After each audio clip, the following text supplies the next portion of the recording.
प्रस्तुत कहानी आप सुन रहे हैं मूछे, जिसको लिखा है विश्वंभर नाथ शर्मा कौशिक जी ने।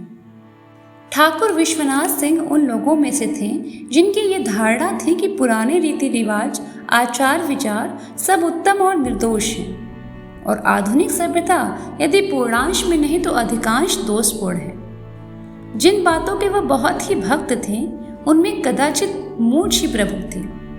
पुरुषों के लिए मूछ को वह उतना ही आवश्यक समझते थे जितना कि बैल के लिए सिंग। उनकी अपनी मूछें घनी, लंबी तथा नोकीली होती थी।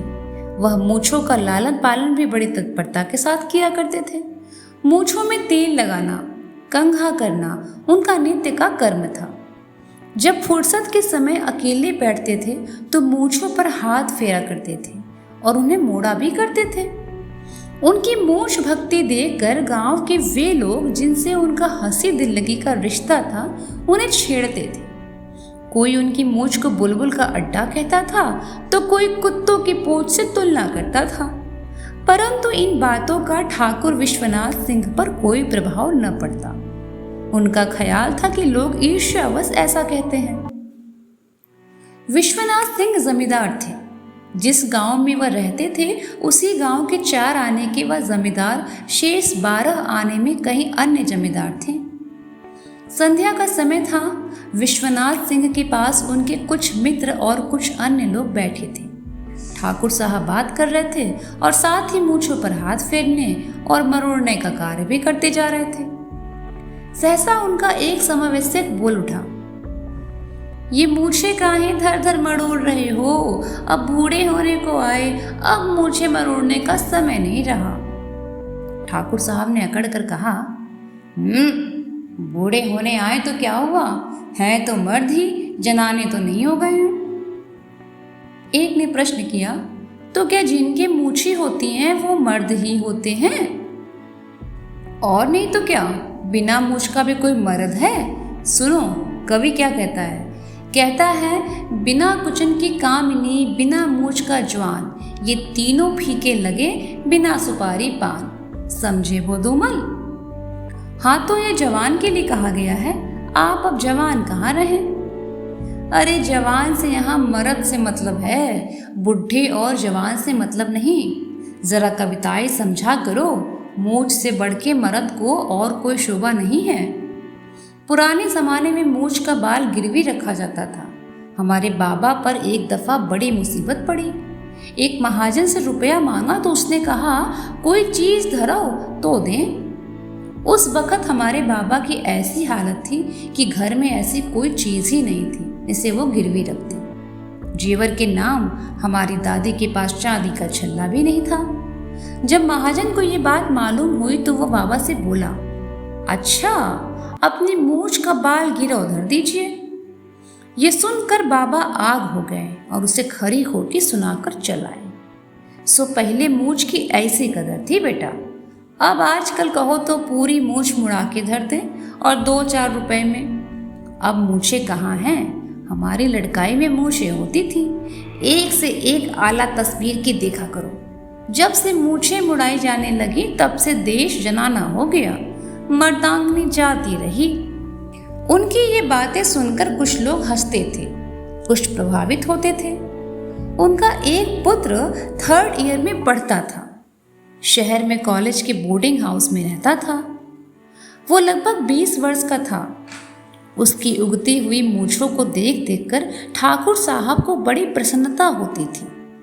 वो उस दिन का स्वप्न देखा करते थे जबकि उनके पुत्र जगन्नाथ सिंह को मूछें भी उन्हीं की जैसी होगी। जगन्नाथ सिंह छुट्टियों में घर आया करता था। एक बार जब वो घर आया तो ठाकुर विश्वनाथ सिंह को ये देखकर फिट पा गया कि जगन्नाथ के होठों पर उस तरह फिरा हुआ है।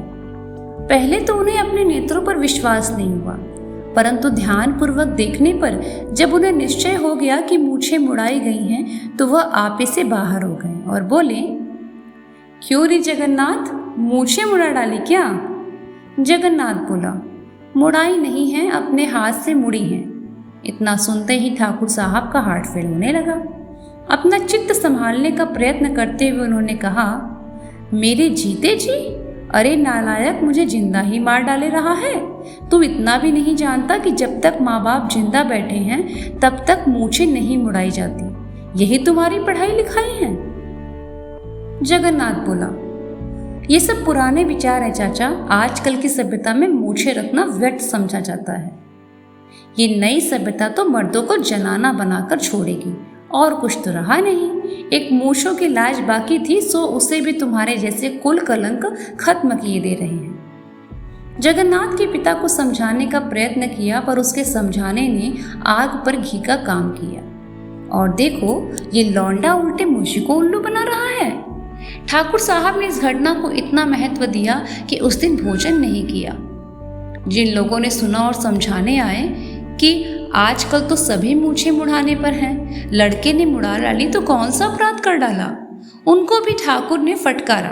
बोले, माँ बाप जिंदा और लड़का मूछें मुड़ाए, ऐसा अंधेर भी कभी सुना था? अरे मर्दांगनी और शोभा गई चूल्हे भाड़ में, पर इस बात का विचार किया होता कि मेरे माँ बाप जिंदा हैं। लोगों ने जगन्नाथ से पूछा कि मूछें क्यों मुड़ने लगा। अपने बाप का स्वभाव जानबूझकर ऐसा गलती का काम? जगन्नाथ बोला, कॉलेज के हमारे साथी चढ़ाते थे। एक दिन बाजार गए तो हमारे एक साथी ने उस्तरा लिया। छोटे से खूबसूरत वक्स में चमचमाता हुआ देखकर जी ललचा उठा।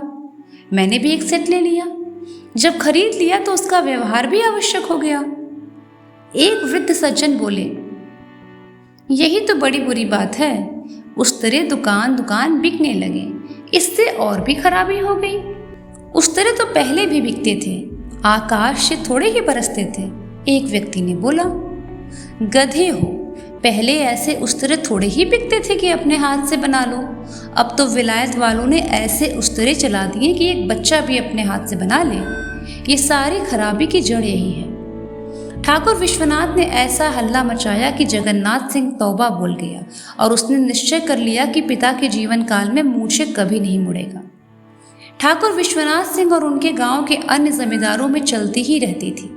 एक दिन उनके एक काश्तकार ने आकर शिकायत की, ठाकुर, हमारे खेत की मेन के पास एक शीशम का पेड़ है, उससे बलभद्र सिंह कटा रहे हैं। क्यों? ठाकुर ने पूछा। जबरदस्ती और क्यों, जगह जमीन आपकी है, वो काटने वाले कौन है? ठीक बात है, अभी क्या कटा रहे हैं? हाँ, उनके आदमी कुल्हाड़ी लेकर आए हैं। यह सुनकर ठाकुर विश्वनाथ सिंह अपने कुछ आदमियों को लेकर चले।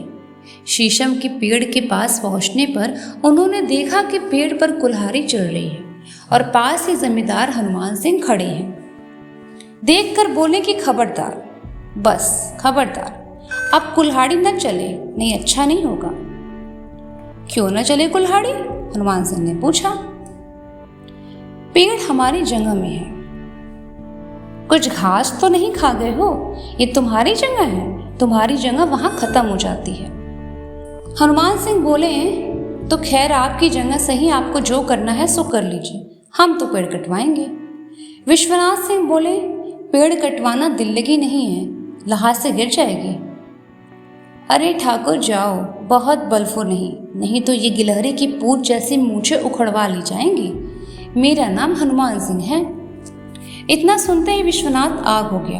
अपने आदमियों से बोले, मारो सालों को। उनके साथ के आदमियों में से एक प्रमुख व्यक्ति बोला, ठाकुर, पहले ये निश्चय कर लेना कि तुम्हारी जगह है कि नहीं, ऐसे फौजदारी करने से कोई नतीजा नहीं है। विश्वनाथ जी ने कहा कि तब तक पेड़ कट जाएगा।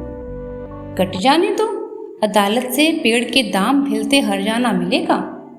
अदालत की लड़ाई लड़ो, फौजदारी करने में मामला उल्टा हो जाएगा। विश्वनाथ सिंह चुपचाप वहां से चले आए। दूसरे दिन लोगों को ये देखकर बड़ा आश्चर्य हुआ कि ठाकुर विश्वनाथ ने मूछें मुड़वा डाली। लोगों ने कारण पूछा तो बोले, अब मूछें रखने का धर्म नहीं रहा। हमारे मुंह पर हमारी मूछ उखड़वाने की बात कही गई और हम कुछ न कर सकें, तब मूछें रखने से क्या फायदा? बिना सरदार की फौज कभी लड़ी है? हमारी देह में बल होता और हम लाठी चलाने लगते तो साथ वाले भी भिड़ जाते। जब हम ही कुछ नहीं कर सके तब साथ वाले क्या करते? जगन्नाथ ने मूछें मुड़ी थी तब तो उस बेचारे पर बहुत बिगड़े थे, एक आदमी ने कहा। अब उससे भी कह देंगे कि मूंछों का जमाना नहीं रहा। ये कहकर ठाकुर ने मूंछों पर हाथ फेरा। अब वहां धरा क्या है जो हाथ फेर रहे हो? आदत पड़ी हुई है, वो तो छूटते छूटते छूटेगी। ये कहते हुए ठाकुर की आंखों में आंसू छलछला गए। ये कहानी कैसी लगी कमेंट में ज़रूर बताइएगा। आप सभी का बहुत बहुत धन्यवाद।